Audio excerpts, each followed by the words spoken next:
Squeezie vient de se faire épingler par Jay Milgram. Je t'explique. Bon, déjà, Squeezie, c'est l'un des plus gros créateurs de contenu en France. Et le 8 juin dernier, il a sorti sa dernière vidéo, qui est en fait le 4e épisode d'un concept qu'il réalise depuis un certain temps déjà, et dans lequel lui et ses invités se font juger par un jury de personnes totalement inconnues. Et le truc, c'est que dans ce jury, là, il y avait 3 personnes qui se disent voyantes.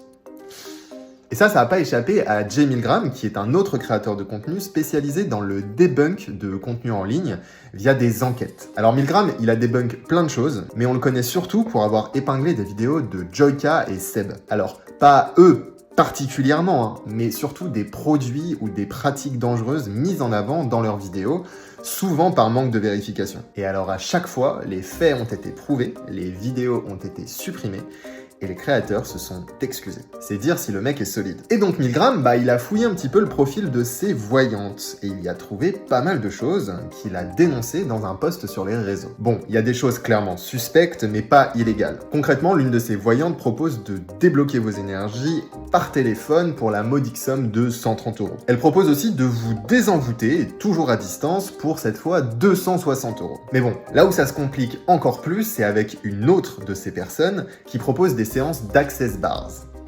Je sais pas le dire. C'est une méthode pseudo-scientifique qui consiste à masser une trentaine de points au niveau de la tête pour, et je cite l'un des nombreux sites qui essaient de vendre cette pratique, relâcher les pensées, les idées, les croyances, les émotions et les considérations qui t'arrêtent dans la création d'une vie que tu aimes.